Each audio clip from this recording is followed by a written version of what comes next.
All right. This is a review of this week's episode of Godfather of Harlem Season 4, Episode 3, entitled Straw Man. And this episode is aptly titled Straw Man because it deals with the fact that a real estate tycoon, a very underhanded real estate tycoon named Fred Straub, is using a resident in Harlem to make a straw purchase of a particular property that he wants to develop in Bumpy's neck of the woods.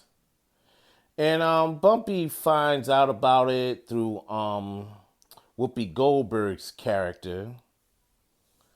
And at first, the two of them suspect that it was actually a black person that was going to do that. But as Bumpy, before I get to that, let me just say this. Whoopi Goldberg, she tells Bumpy that all skin folk ain't kinfolk, and that is true. And we get to see that in some ways in this episode. And as we go into this episode, Bumpy, does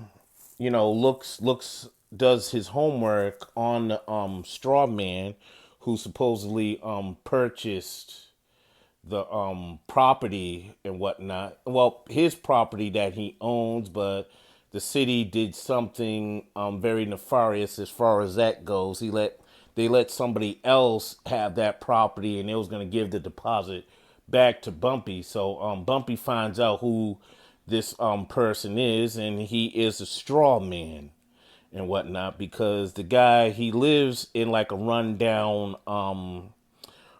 dwelling and whatnot in Harlem, which kind of throws Bumpy off. So Bumpy and Pettigrew go and see this guy, and as it turns out, the guy in question knows Bumpy because at one point he was gonna marry Bumpy's older sister Mabel, but it didn't quite work out. I think Mabel died or something before they could seal their marriage plans. So anyway, they do talk, and during this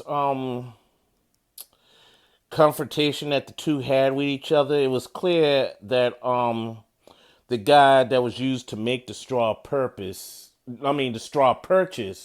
really just didn't have any love for Bumpy. He still considered him a thug and a gangster, and Bumpy was very patient and lenient with him, whereas Pettigrew wasn't. Pettigrew was ready to put the smack down on him or put a bullet in the back of his head, but Bumpy was like, chill with that and whatnot. But he knew Bumpy's history very well. He knew when Mabel gave him a roll of pennies, and sometime after that, he used those roll of pennies to hit a kid in the face with that.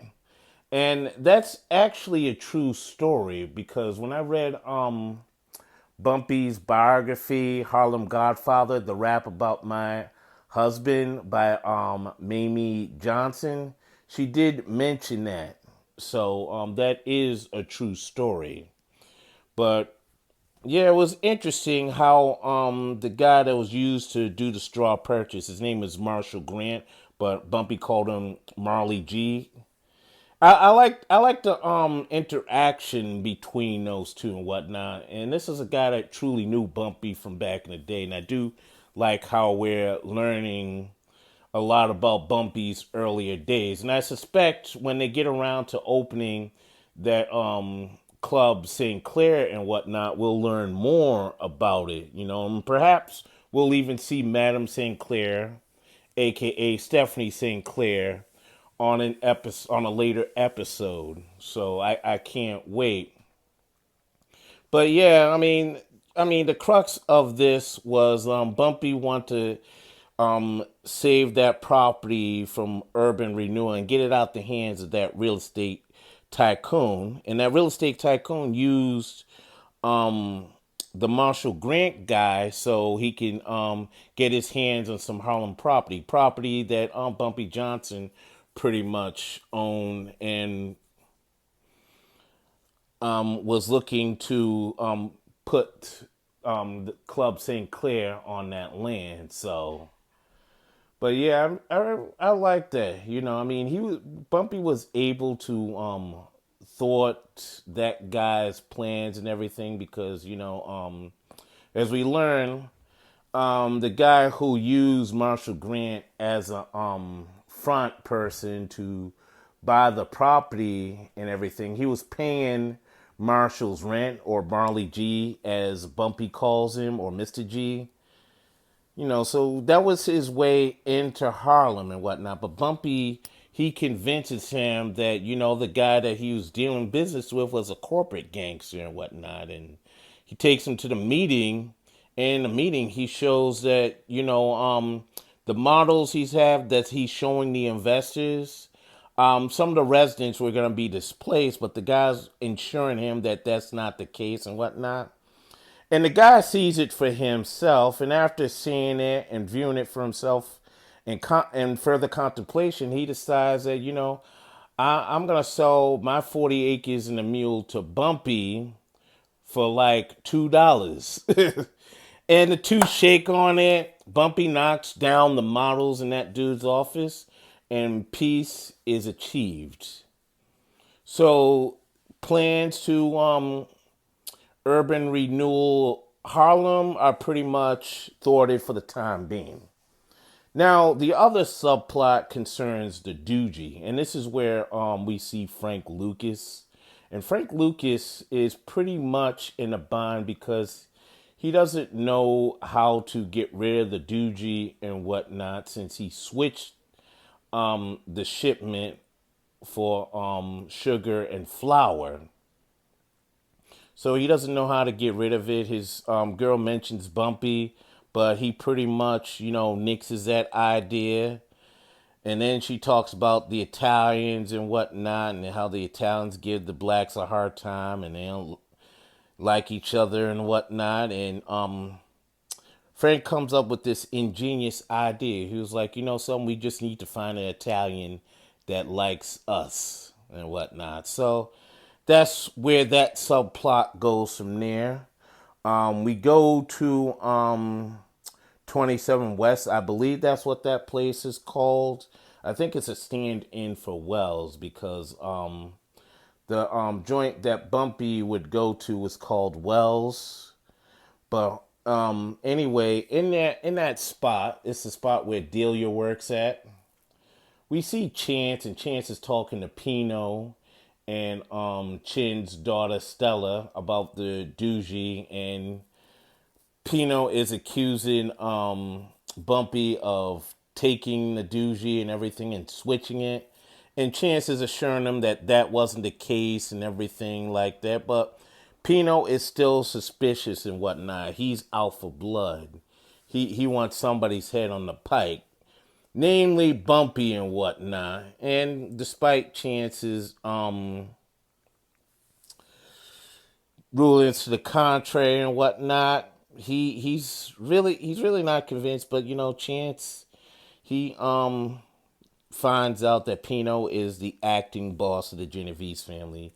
He gives the as a courtesy, he buys them. He pulls out some money and pays for breakfast and whatnot and bounces. But Stella is like, I don't think it'd be a good idea to go to war with Bumpy Johnson and whatnot. And Pino is like, well, something, all due respect, your father left me in charge and whatnot. So yeah, he does want blood. I mean, later on he sends one of his top goons to Frank Lucas's spot to find out about, the missing Doogie and whatnot, and that dude gets his throat cut by Frank. So, and we go further in as we go further into this episode, we see Elise have a meeting with Afeni Shakur, and they all discuss the Black Panthers, and she discusses the NOI and everything. And it was a very good exchange, very productive exchange, because later on, the Black Panthers show up at Margaret's school to protest how the teachers have been treating their black students and whatnot. And I did like that scene and everything. It shows Afeni in a very powerful leadership role, where I think in real life that really wasn't the case. But I like what they did here. Also like what they, did with James Baldwin and whatnot. It was a good exchange with him and Bumpy and whatnot, and him and Mamie. I like that, and I also do like the fact when Frank Lucas got to have a meeting with Joe Colombo and whatnot. And I can't wait to see where that meeting goes from there. But he did have another run in with Bumpy because Chance and Pettigrew found out what Lucas was up to. So they bring him to Bumpy, and Bumpy's disappointed in everything that he ripped off the shipment and switched it with sugar and flour and whatnot. And Lucas fires back at him and is like, "Well, you know something? You were playing me," and it throws Bumpy off. And Bumpy's like, "What?" He was like, "You didn't choose me, do the job. You thought I was qualified. You choose me because I was expendable." So little by little, Frank is showing that he's just no slow or dumb country bumpkin. He is very smart and thorough. He watches people. He's very quick on the uptake. You can't really get over on Frank. So it's interesting. I'm very drawn into this storyline because I can't wait to see it unfold, especially the potential partnership with Frank and Joe Colombo. But Frank is going to succeed in Harlem. He's going to need some men behind him. But I don't think they're ready to introduce the country boys just yet. I think Frank is going to have to build a team consisting of people that are within Harlem. But the thing about Harlem is most of the Harlem people are with Bumpy, so that's going to be a curve to overcome, really. So, but it's like the other storylines are cool, but I like the Frank Lucas storyline the best. But overall, see, I give this episode 3.5 stars and whatnot. I mean, I like the introduction of Afeni. I do like where Frank Lucas's storyline is going. He has me at the edge of my seat, waiting to see what's going to happen next. And of course, James Baldwin being introduced to the show is the best thing since Adam Clayton Powell, and I can't wait to see what he's going to do next. So that is my review of Godfather of Harlem Season 4, Episode 3, entitled Strawman. So, audience, tell me what you think. Let me know in the comment box. This is Iron Will Media.